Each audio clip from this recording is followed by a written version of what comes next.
Hello and good afternoon, everyone. Thank you so much for joining us today. Today we are having a panel on Romanian's presidential elections. It is a first roundtable of our series of 2 roundtables. The second is planned for in between the election rounds for the 15th of May. So if you want to keep being updated on what happened in the first round, then you definitely need to join us.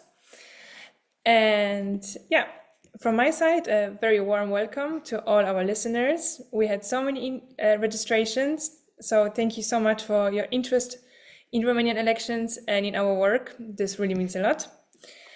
And since we are talking about questions, then please note that there is an option to be an active participant in our webinar, and this is through the Q&A section, which should be on the button of your screen.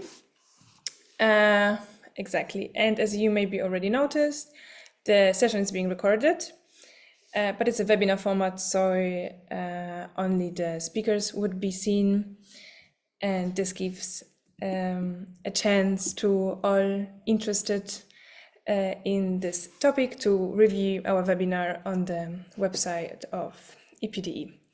Exactly, and maybe now would be the time where I introduce myself. My name is Natalia Sapczuk, and I am a project manager at the Secretariat of European Platform for Democratic Elections.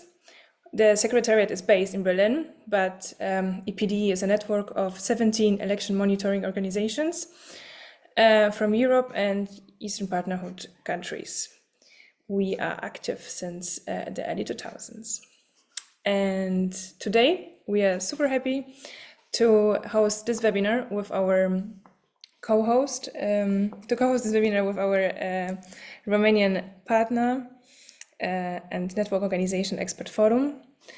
Expert Forum is a Bucharest-based think tank founded by leading experts in public policy and governance reforms. They've been very closely monitoring the whole developments of the electoral campaign, and they are absolute experts in this region. So all the findings about and updates about their work you can also find on the websites. I think we will post the website in the chat. And yeah, today we will get a short summary of their work, of their reports in English, and we are joined by Septimius Pârvu, Electoral Program Coordinator at Expert Forum and Votcorect Coalition. Hi, Septimius. Hello. Yay. Perfect. And his second colleague is Mădălina, a coordinator of anti-disinformation programs, also Expert Forum. She will share her research on TikTok and coordinated network as a second speaker. And our third speaker is Attila Biro, a co-founder of Context.ro, an independent Romanian media platform that specializes in investigative journalism. So we will get some insight on the content of the disinformation and learn even more about the disinformation trends in the current campaign. Okay, so now we know the speakers, and so let's get started. So many registrations and so many participants today. This means that indeed all eyes are on Romania. The country heads to the polls on the May 4th in the first round of this controversial presidential elections after concerns over Russian interference that led to annulment of the original vote last November. And as we all remember, last November, the 24th, the first round of the election, Călin Georgescu returned as a winner with almost 23%. Very surprising, as earlier in the polls, he reached barely the 10%. And Georgescu is a far-right independent candidate who is really known for his NATO skeptic and anti-EU rhetoric. So after this, another even more astonishing turn of events has come The legitimacy of Georgescu's campaign was called into question, and as a result, Romania's constitutional court annulled the vote and banned him from running again. So today we want to look into it. Septimius, could you please tell us what's happening in Romania at the moment? How is the current situation? Who are the candidates? A bit about this disqualification and which measures the Romanian institutions have taken to the response. Yes, the floor is yours. Thanks. Thank you very much, and it's always a pleasure to collaborate with EPD. We also had this series of webinars before the previous elections. To be fair, I hope we don't have them very soon and until the next elections. So I will try to be very short and to explain a little bit some of the main topics and developments for this campaign. I will just let me share the screen. It's I have a few graphics mostly to show you some data. It's which I think is relevant. And I was thinking of discussing a little bit about the candidates and their campaigns, about the decisions of the Constitutional Court, and about the financing of the campaign. And Mădălina will fill in with the issue of the campaign of the behavior of competitors online. Firstly, I have to say we are part of the coalition which is called Votcorect, and some of my colleagues with which we work are also here on the webinar. So we try to monitor almost the whole process. For example, we don't do media monitoring, or there are some parts which we do not cover. But otherwise, we look into the administration, candidates, campaign finance, the election day. We accredit observers. All of our partners are now accrediting observers. And right after this webinar, we are going to meet an electoral commission here in Bucharest to discuss about the organization of elections. About the reports, so we publish a lot of reports. We have 2-3 per week. Today we have one. We just released one about the inauthentic networks on TikTok. So it's not in English yet, but I think Google Translate or DeepL or whatever you use do miracle. So you can take a look on these reports. And here you have the websites. We have expertforum.ro, we have Votcorect, and we also have banpartide.ro, which is connected to the political finance landscape. So going to these elections. Actually, I try to use the real ballot so that you can also see how the ballot looks like for these elections. We had 25 candidates which submitted their candidatures, and 11 were left, which were registered in March. There are 2 independent candidates, 3 independent candidates actually. Sorry, Mr. Nicu Șordan, which is the mayor of Bucharest, Victor Ponta, which is former prime minister of Romania, from the Social Democrat Party, and John Ion Banu Mușcel, which is supported somehow by a smaller party. And sorry, we also have Mr. Funeriu, so we have more independent candidates, 4 actually. And the main contenders probably at this, but I will go to the polls and show you a little bit the numbers. I have George Simion from AUR, which is seen in Romania as extremist party. It's also Mr. George Crin Antonescu, which is supported basically by the governing parties, by the Liberal, Social Democrats, and the Hungarian Party, UDMR. He had several positions in the past, and actually was interim president at one point, some 10 years ago. And actually, I think his candidature was a little bit of a surprise because he was basically absent in this whole period. And probably the third contenders is Mr. Nicu Șordan, but depending on the polls,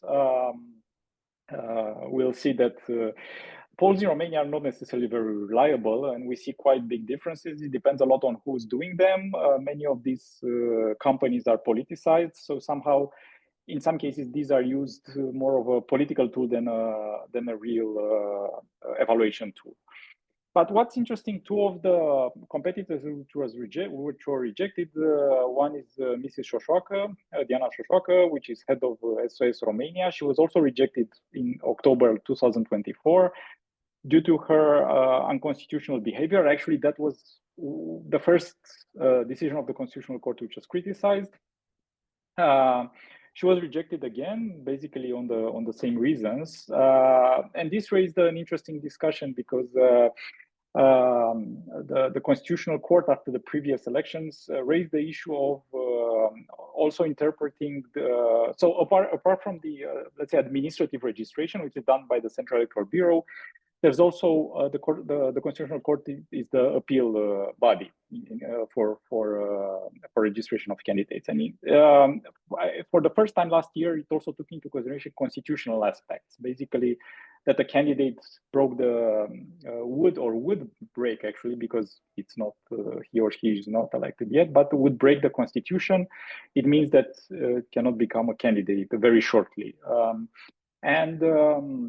it raised an interesting question if basically this can be applied for several elections, also in 10 years again. And the Constitutional Court clarified that it's not. If a candidate changes the behavior, it might be accepted at one point. But I think it opened quite a Pandora's box, because it's quite a wide interpretation of the constitutionality of candidates. Also, Călin Georgescu, which is now investigated for several crimes, including financial crimes, including fake declarations for campaign finance, because he declared zero, and it was proven that now there is an investigation, for example, against a businessman from Brașov who is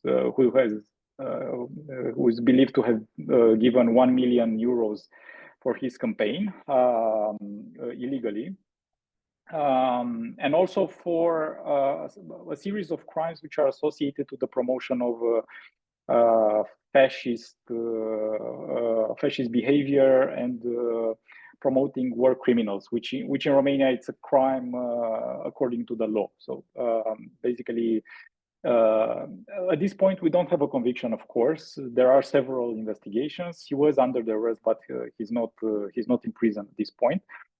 And he expressed his support for George Simion. What is very sad is that for the first time, by being observing elections for around 15 years, but it's the first time when we really see violence, because when the Central Electoral Bureau rejected the candidatures, there were protests in front of the building, and including with violence. There are some, as far as I remember, I think there are 4 persons who were charged. And I think it's also very sad because Mr. Simion said that judges, those who have taken the decision, should be hanged in the public square, not skinned alive, sorry, in the public square, which I think it also raises the question about George Simion, because he was accepted as a candidate, although his candidature was contested. I mean, there were many complaints at the Constitutional Court. It's interesting because among others, he has a restriction to enter Ukraine or Moldova, for example, due to his past. So I think it raises an interesting question on how his candidature was accepted in the end. But at this point, these are the candidates and these are the polls. Basically, you can see George Simion, I think now is around 30-something%, depending on the poll. What you see is the first line. Crin Antonescu in some polls depends 20, let's say the average probably is 25%. Nicu Șordan, I think in most of them it's now the third one. after the most recent one. Actually, it's under Crin Antonescu, and we also have Elena Lasconi here. Something interesting happened because she was supported by Save Romania party, which withdraw the support, and now basically there are several cases in court against this decision of the highest body of the National Council of USR. USR said that they will support Mr. Nicu Șordan, but there's also the issue of financing, and the Central Electoral Bureau attested that you cannot finance another candidate because you registered one. So basically now there's a legal fight for some of these decisions, but now Mrs. Lasconi was supported by USR, but at this point she's basically without support of a party. And also probably the fourth actually is Victor Ponta in terms of polls, in terms of numbers, he's probably the fourth. And what's interesting, I think that several of these, I think the campaigns are very conservative. Most of the campaigns are very conservative, have very conservative topics. And I think several of the candidates, including George Simion, including Victor Ponta, and I think partially Crin Antonescu, will probably borrow from Georgescu's voters. So I don't think his voters will only go to Simion, which was seen also in previous election a little bit too establishment, too close to the establishment, or too quiet, let's say, for what some of the voters would like to see from Georgescu's voters would like to see. Very shortly, a little bit about the campaign finance, just to give you some numbers. So a competitor can declare at most 81 million lei. You have to divide by 5, so it's around 60 million euros. Income and expenditure is the same limit. So basically now this is the situation in the middle of the campaign for the 15th of April. So basically we see that Crin Antonescu, which was supported by 3 parties, brought most of the money. It's a huge difference from all the other ones. And actually it's interesting, although he was member of the Liberal Party until March, most of the campaign is financed by the Social Democrats. This is also because the Liberals are somehow bankrupt because of the bad management of funds. They have a debt of around 30 million euros. So it's also very practical impossibility to support the campaign of Crin Antonescu. Just to give you an impression, so apart from the income from the sources can be either from the party, either from the candidate. What's interesting is that most of the funding forum candidates is mostly from the independent ones. So let's say the ones which are most visible, and especially Crin Antonescu didn't declare any private funding from himself, from own funds. It's only the party who brought funding. And we can see that, for example, PSD declared almost 7 million euros for his campaign. PNL only 400,000 euros. So it's a huge difference when it comes to who declared funding. And it's mostly from private income, because although parties receive a lot of money from state subsidies, they prefer to get loans, for example, because they get reimbursed if they get more than 3%. So they also use subsidies, but they also get the money back from the state.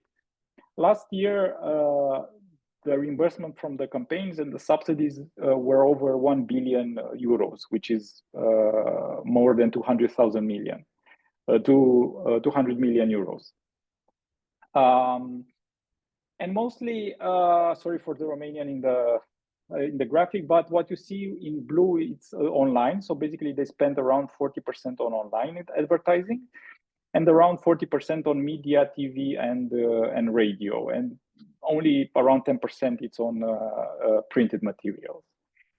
During the election in Romania, you are not allowed to do outdoor campaigning apart from very small posters, so we don't have banners and this kind of materials.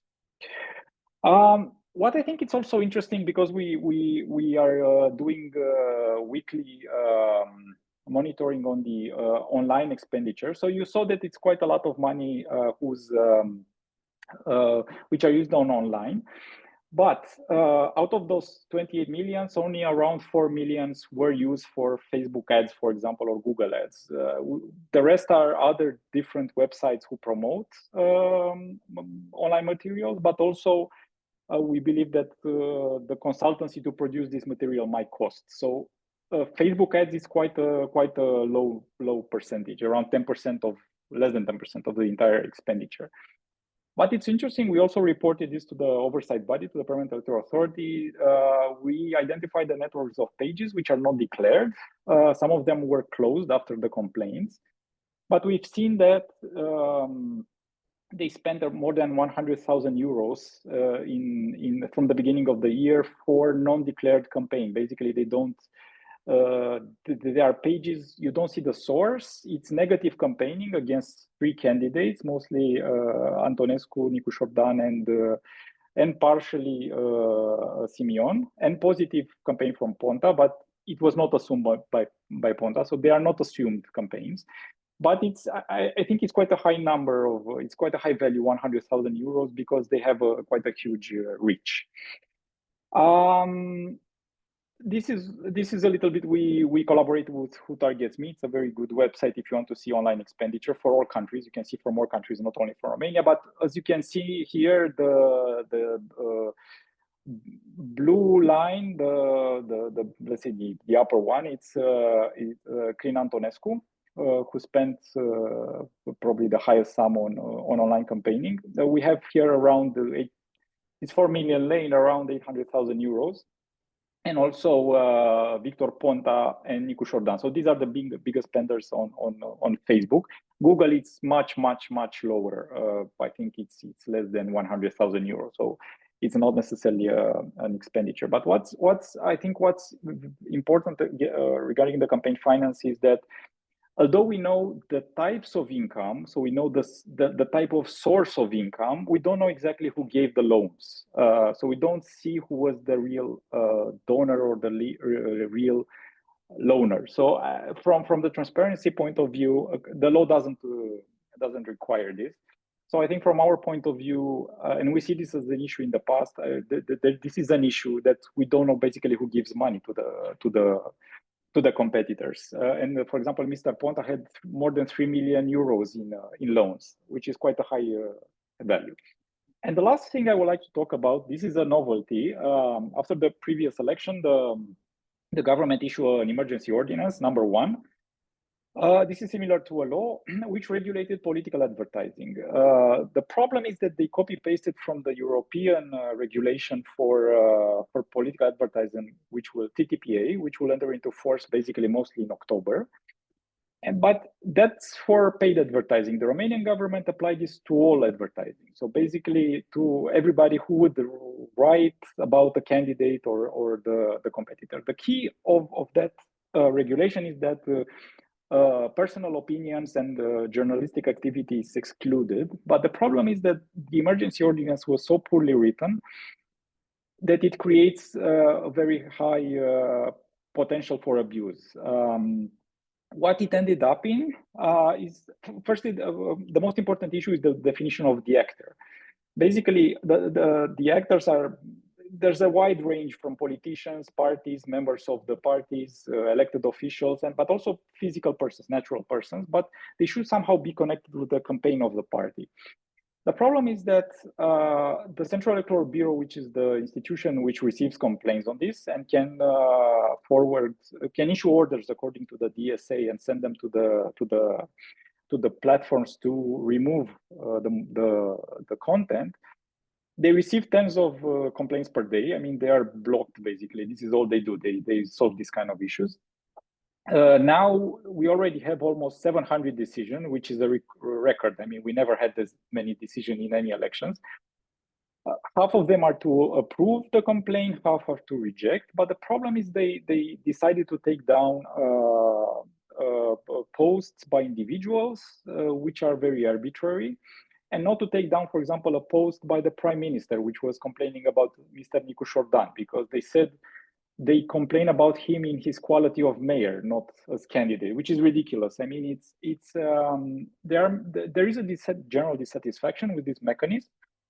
And I think the problem is that we have the Central Electoral Bureau also created its own practice, and for example, they added a condition: if you post frequently, you have to mark it. So the stake is that you have to mark it as political advertising. Not you are allowed to post, of course, but you have to mark it.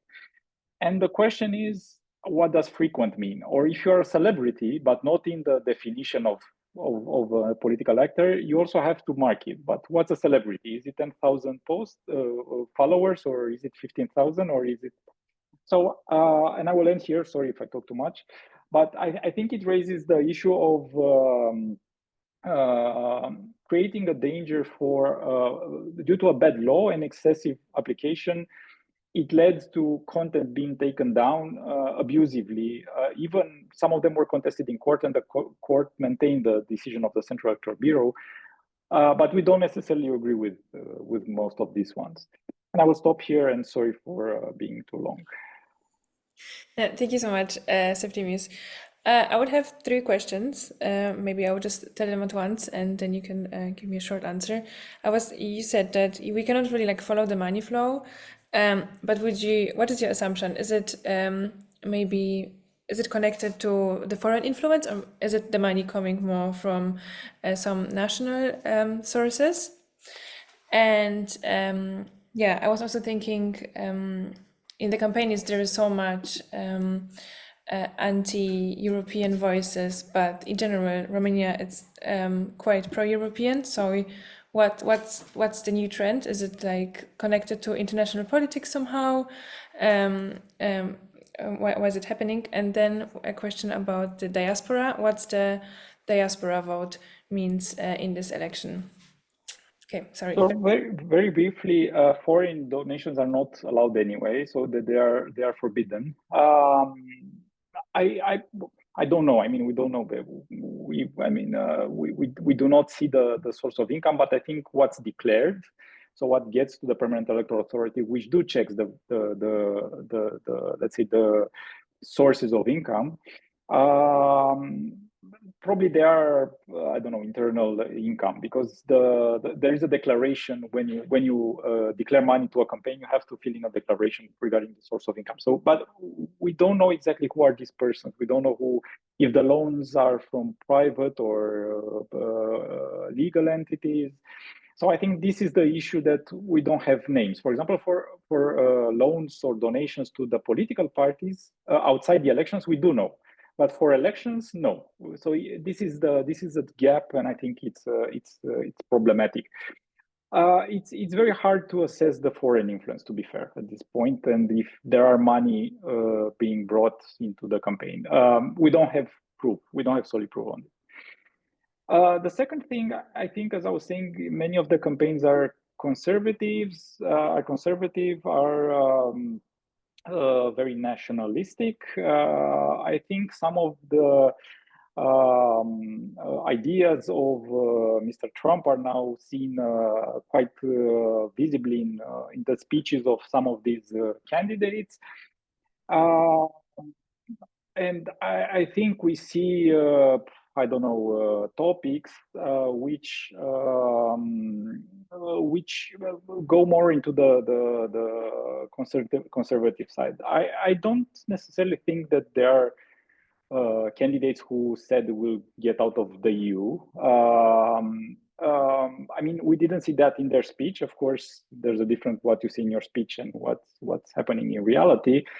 But we've seen, for example, speeches quite frequently. We don't want war in Ukraine. We won't send army. So this kind of we want peace, but not in the, but somehow in a detrimental manner of putting the issue.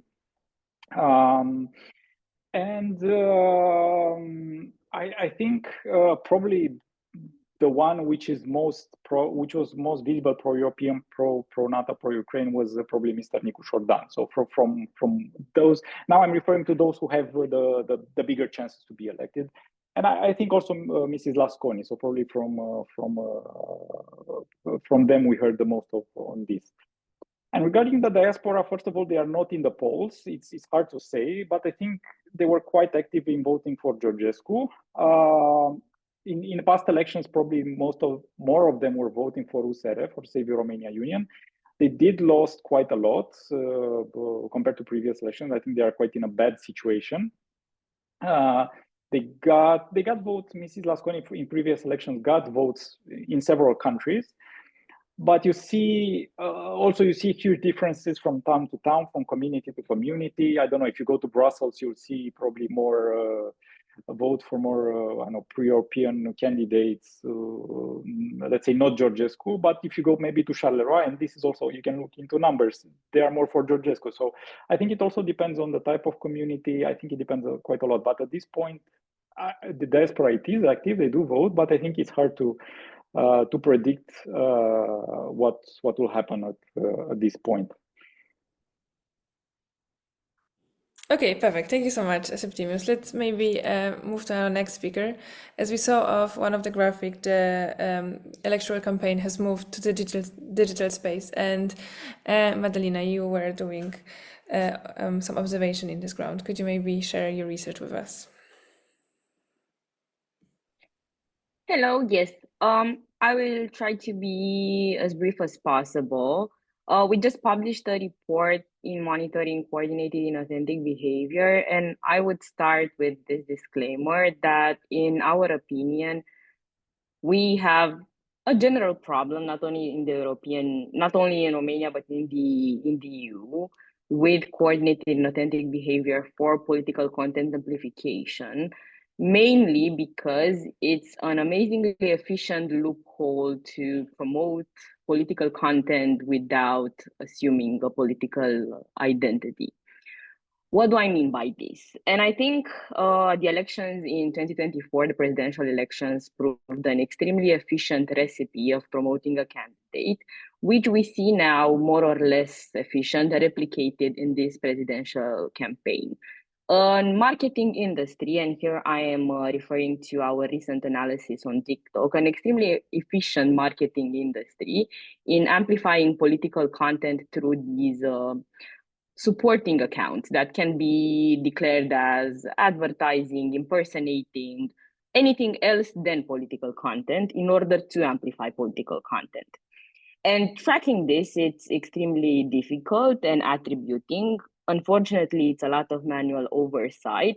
And it's also a fine line between individuals supporting and accounts that you can attribute as cheap, coordinated, inauthentic behavior. If you are interested in the methodological part of this area, more than happy we'll answer the questions also in our recent report. I would show you some findings from the report that you can also find on our website. I think it works.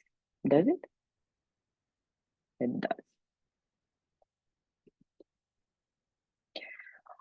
Yes.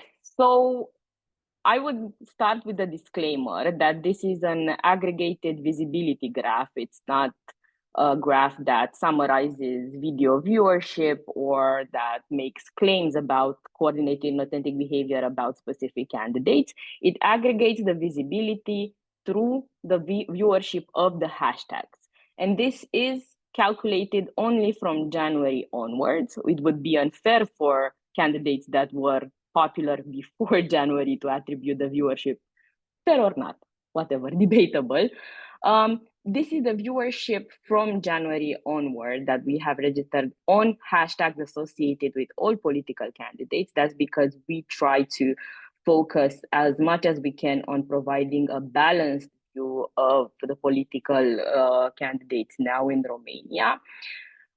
More or less surprising, I would say, in some areas, what can you see is that George Simion, that had from the Alliance for the Union of Romania a strong digital infrastructure before election, as the entire party and in general far-right parties in the EU have a good digital infrastructure, managed to have the most visibility on social media. On the other side, this, let's say, monopole acquired or legitimate of course, up for debate in the digital space. In viewership, it's also mainly positive, having a strong network of accounts that promote positive content about the candidate. On the other side, another surprise that I would like to discuss is the digital presence of the candidate, Crin Antonescu, which is the Alliance candidate, that has mostly positive content through, in our opinion, coordinated inauthentic behavior accounts that promote positively the account, which is interesting to see. And I will I'll skip later to the fact that this viewership, it's interestingly enough, not in accordance with the popularity of the official account itself.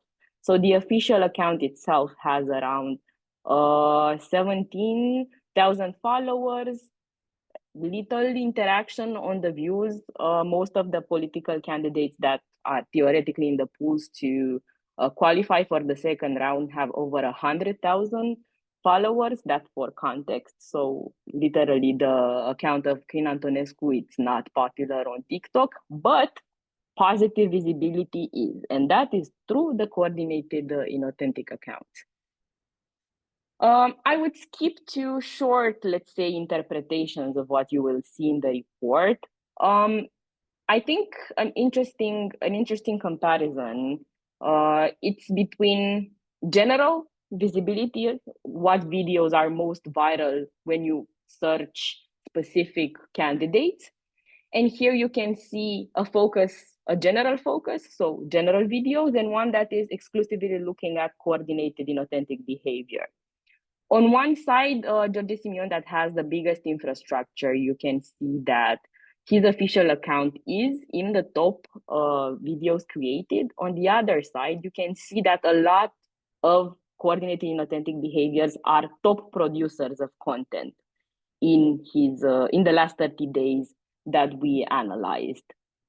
Going forward and looking at Crin Antonescu, which is the Alliance candidate, here you can see in the general results that he has in the first, second, and third place coordinated inauthentic accounts that positively promote him as a candidate, which are very, let's say, have a common structure of promotion, common graphic, common narratives promoted, common messages in supporting the candidate. On the other side, as mentioned, the official account, it's not able to sustain and to bring this type of visibility as Chib is doing for this specific candidate. Going for Elena Lasconi, here we see an interesting pattern. Probably, as you saw earlier, here are common inauthentic accounts that promote seemingly the same candidate. Well, that is obviously not the case. These Chib accounts, use multiple hashtags, including competitor hashtags, in order to bring up their relevance. So this is easy to make confusion to assume that these Chib accounts promote multiple candidates. No, they are employing I don't know if legal or unethical strategy of using multiple hashtags of their competitors in order to basically invade the space of the audience of other candidates.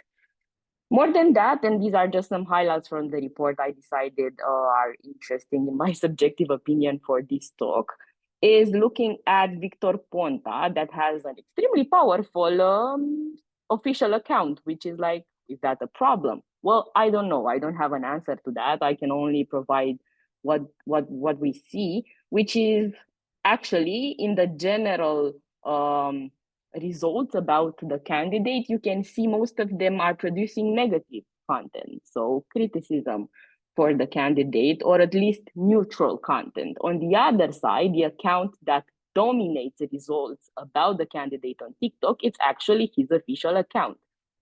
An official account that has a huge growth in the last month, more than double the viewership, and also an account that has 17 million views on the main hashtag Victor Ponta. So this is something interesting to see if it is an organic spike, as we know happened in November, when a lot of the candidates had spikes in their growth and a lot of pages because the interest of the society was bigger.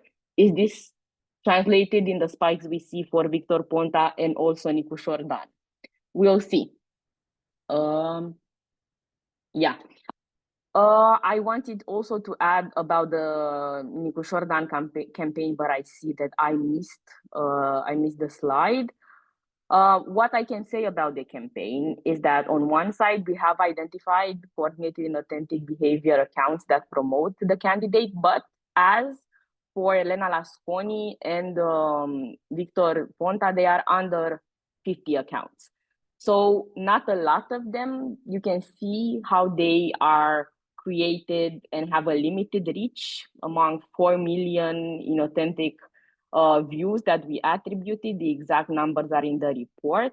But what we can see, and it has also been put out in the public by the candidate, is as in the Victor Ponta case, we see a huge increase in followers in the official account, which is either natural huge interest or coordinated actions in the account. That is still up to investigation. Not a lot of conclusions there, unfortunately. But I would close with this, that we are clearly witnessing a growing industry of content amplification, where official accounts seem to be either amplified or on their official accounts, or on the other side, we see networks of accounts that act as official accounts without having the need to declare their official accounts and actually promoting the candidate. Strategies that seem to dominate the viewership on political content in Romania before the presidential elections.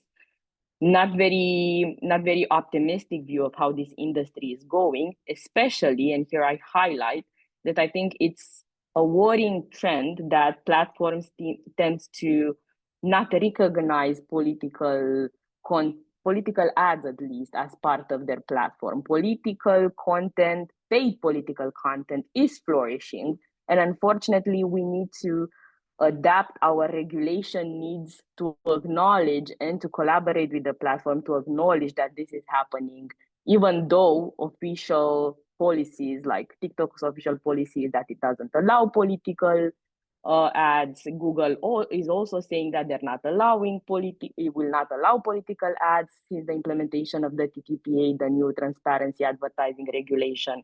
So we cannot deny reality, which is that our societies are reflected on social media. So political ads and the interest for political ads will continue only to rise. That would be from my side. Thank you so much. Exactly, as we were started talking about, I was wondering if there are any tools or like any options for like fact checking and how can those networks be monitored or stopped better?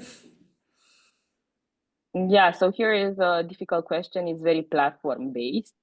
On one side, Meta, as far as we are still aware, it has Meta Content Library, which has an application where you can get access to the interface or the API in order to monitor content. For TikTok, most likely the most accessible tool is the virtual environment, the VCE, where you can also apply on their official website and get access, with the disclaimer that they bring a limited view and you always have to rely on alternative ways, at least in our experience, as data scrapping or private listening tools that function with a subscription. So going on the private sector for help. I would say most classic approaches are these ones. Okay, thank you. Okay, I think I would move to our third speaker as we are slowly running out of time, and I would ask our participants to collect the questions to Mădălina and post them in the chat, and then we can have a collect round of questions on content and methodology of disinformation. Exactly, Attilia, if you would like to join our discussion as well. Sorry that it's only coming now. Yes, no problem. Hello. I'll try to be as quick as possible. Just getting back to your last question, if we can do some fact checking on the TikTok site and the content that Mădălina presented. We are like actually working on enhancing the findings of Expert Forum and Mădălina, which are really great. I love the report. I read it today just when it come out, and I like that it's structured, it's well done. What we are doing at Context is that we are trying to investigate this type of networks and platforms, as Mădălina described them. And we are able to do a bit of automatization on the side of fact checking. So we do have a tool where we index TikTok accounts, and via a pipeline that consists of several pieces of software and coding, we can analyze the narratives. And for example, for the candidates that we have in this presidential election, our system determined that they put out 2,818 videos, from which 33%, 931, are flagged by the system, which means that this is either disinformation or inflammatory, or it has like, let's say, general toxic content. So this is for this type of the elections, but this is the official account, so not the big infrastructure that Mădălina presented. So using a bit of like AI and different software, we were able to look over this massive amounts of data. And now, just going a little bit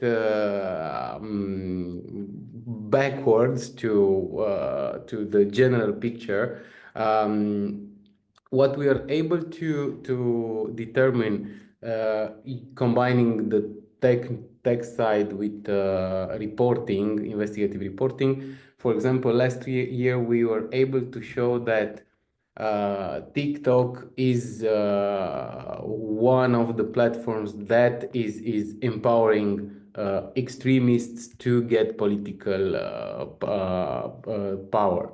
And we analyzed how TikTok was used during the European elections. And we looked in several countries, Slovakia, Czech Republic, Hungary, and Germany. And the conclusion, looking at this type of behaviors, as Mădălina described, is that TikTok is favoring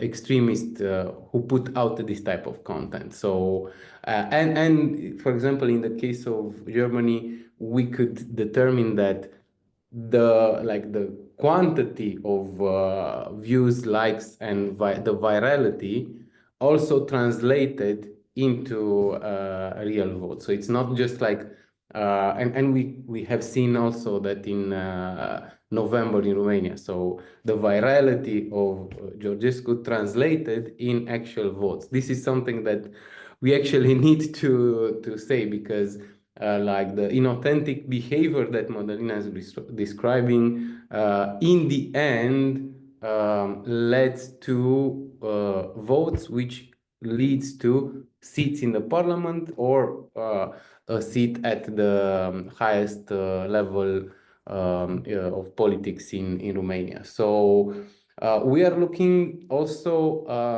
at this type of behavior, but one thing that we were able to see is that the virality is generated through inauthentic behavior in the comment section. So the algorithm will boost your post if you have, the hundreds of comments.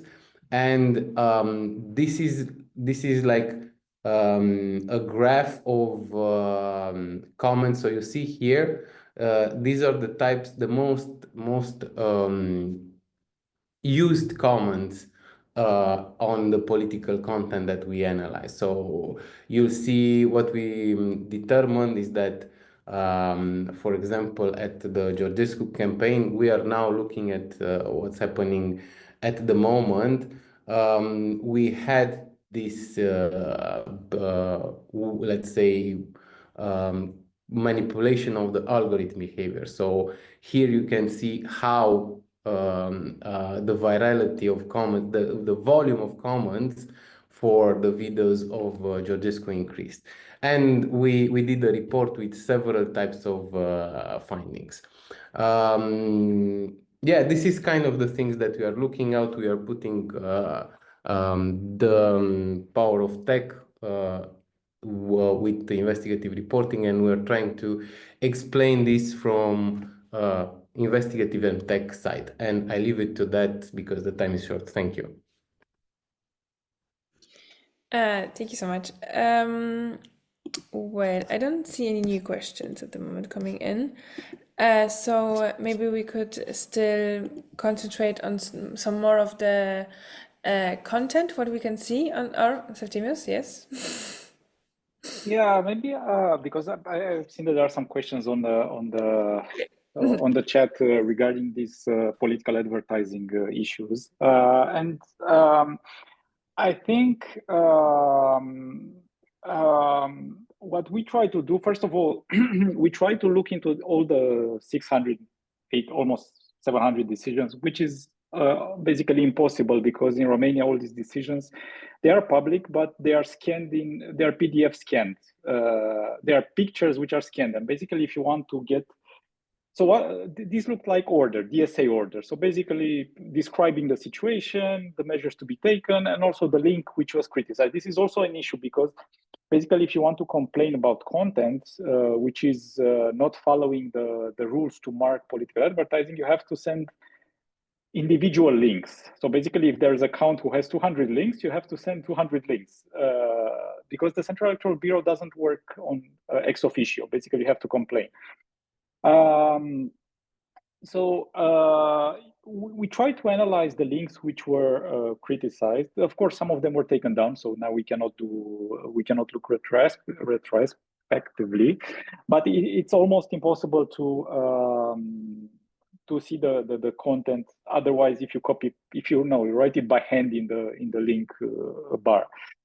But aside from this, I think there is a discussion, of course. But our position, I would just like to emphasize our position again, because I don't know if we had actually two positions. One was right after the law was approved, the emergency ordinance was approved, and just because we were saying we will discuss what happened after the elections, our expectation would have been after what happened in November, the state to be more open and to discuss with the stakeholders. When that emergency ordinance was published, it was approved in the morning and published for debate in the afternoon, just to give you, so it was approved and afterward it was open for discussion, which is, it should be the other way around, right?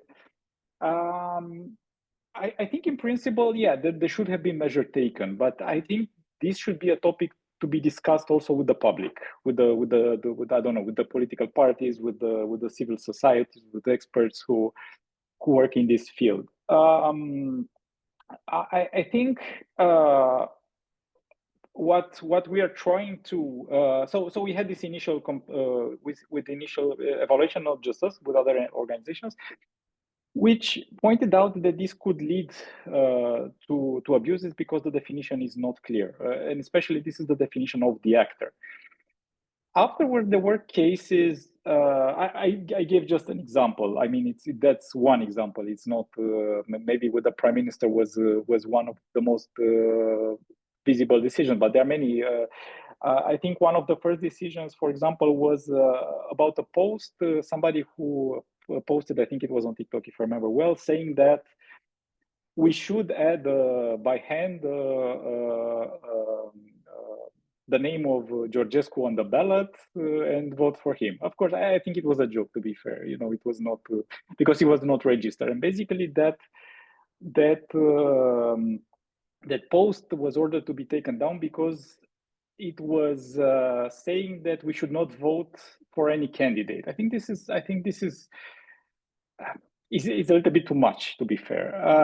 And I think okay, we want to of course we want to have some rules, but on the other side, this should be established from the beginning, not to invent practical interpretation on the road. I think that's one of our main criticisms, and especially due to this frequent posting, and as I was saying about the celebrities, and we understand that some of these complaints were held in court. Of course, this does not mean we cannot criticize both the decision and the logic of taking some such decisions.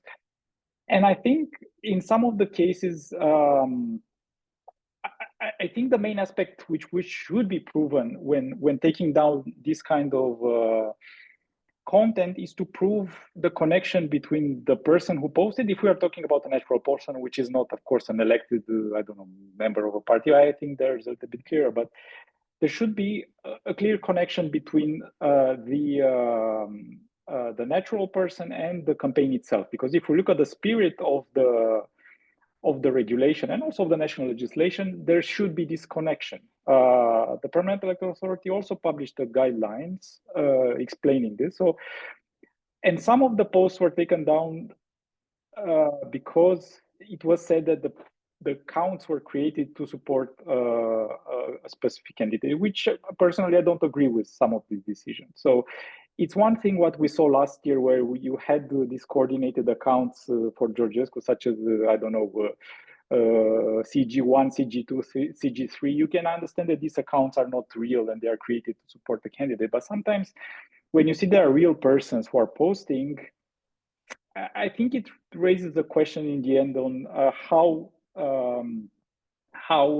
free is a campaign when you have to think 20. You're an individual and you have to think 20 times if you should put these markings or not. So just to maybe finish on this, because I think this is one of the main topics in this campaign. But what we expect after this, because this is a regulation which applies only for this campaign, so it will not apply indefinitely. I think we should really have a public discussion about how do we regulate this, especially that the TTPA, the regulation, will enter into force in autumn, and not just for us. I think this will be a discussion for all the countries in the EU. Okay, thank you so much, Septimius. Well, it's 4, so I guess I will close our webinar now. Thank you so much, and I hope that we could give an overall information to our participants, and now everyone is a bit smarter about what's going on in Romania. And yeah, just a reminder there, the second webinar would be taking place on the 15th of May, where we will review what happened in the first in the first round. So yeah, we will post more information more on our website, and keep visiting the website of Expert Forum. They will be publishing their findings on a regular basis. So thank you so much for joining us today, and yeah, see you soon.